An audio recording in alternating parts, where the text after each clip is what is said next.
This is an absolute honor. As you know, obviously grew up a big Nick Cage fan, so this movie was everything I wanted it to be. But what I loved about it was really truly your chemistry and your relationship and just everything about that. I want to see you both do more movies together like this. There's a great element in this film where you tell Nick Cage's character that Guarding Tess was the film that kind of brought you and your family closer together. And I love that because I can think of movies that my father and my mother and I watched, my brother and I, we became closer watching certain films. Was there a film growing up that kind of brought you and your family closer together like that was for Javi? Yeah, I remember I was kind of a rambunctious child and I would get in trouble, and the punishment was always you're not allowed to watch TV because it Yep. was the only thing that I ever wanted to do. And I remember the first time that, can't believe I'm telling the story.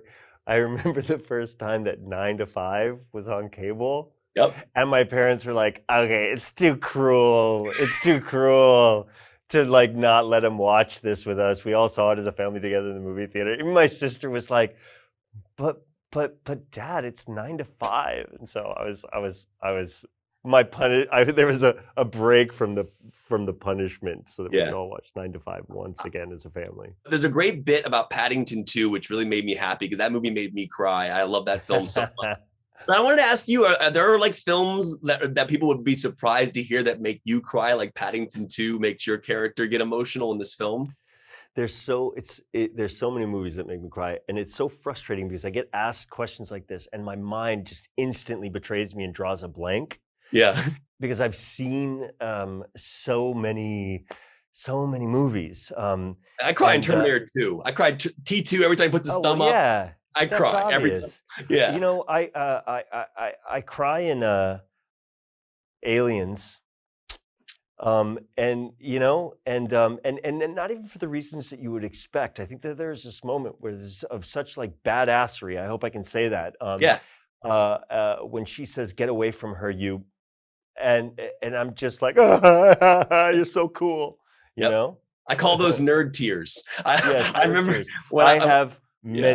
many nerd tears. Dude, you should have seen me watching Return of the King for the first time. I was like, oh my God. I was like, But that's I was another blown away. emotional one. That one's a big deal too. I'm going to geek out with you like Javi does with Nick Cage in the film for a second, because it's funny to me because if you walked up to me and I'd never met you before, I would geek out about you like you do about Nick Cage, because you've been in some moments in media that have blown my mind. And one of the moments that comes to mind is obviously the finale of Mandalorian season 2 with Luke Skywalker. And I just wanted to know your perspective of that moment, shooting that, what that meant to you. Were you geeking out inside? I mean, what did that mean to you to be a part of that moment? It was amazing to be aware of the card that they had up their sleeve as far as Grogu the child was concerned in season 1. And Yeah. then I thought they're never going to be able to top something like that. And when they, obviously you let me know that this is how the second season was going to be ending.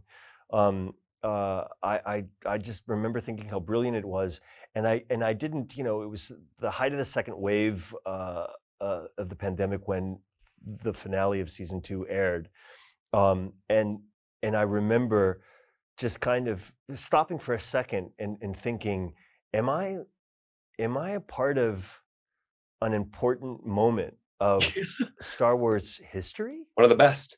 I remember having that question and then being like, that's too big of a I'm not gonna that's too big of a deal. I'm gonna stop thinking about that because it just is so odd to me. I was born in '75, so Yeah. alongside Nicolas Cage, Star Wars has a big influence on my life. Yeah. And so yeah, it was a question that I did pose to myself. It's one of the greatest moments in Star Wars history. I really, really believe that. Stop it! Yeah, You're no, making me it really sweat. is. You have this moment where you tell Nick Cage that he's taller than you thought he would be, and I find that interesting because like that does happen a lot. I mean, as an interviewer, I'll meet people and they're different than I expected. What was the biggest shock to you when you met somebody that they were taller, or was something that you just didn't expect from that person based on what you perceived them to be? I remember on my first day of the movie Equalizer 2. Yeah. It was a very, very early call for me, and I was in my trailer, and I was so nervous about my first day. I was kind of falling asleep, and somebody knocked on the door and kind of pulled me out of a drift. And I expected it to be a PA, escorting me to hair and makeup. And I opened the door, and it was Denzel Washington, and he was just like, "Hey, I just want to say hi, introduce myself, and and just say what's up." And I was like, "Come in," and we sat and we talked for like an hour. I didn't, you know, I guess I shouldn't have been surprised, but I guess I was so nervous. I didn't expect for those nerves to be totally quelled by such kind treatment, and in my double wide trailer, and sitting with Denzel Washington. To wrap me up, my favorite shot in the film was when the camera goes over and the reflection matches up with his Oh my face and God, the it's figure. iconic. I was geeking out because Face Off's my favorite movie of his of all time. So that was Me too. awesome, man. I'm with you, man. I'm with you.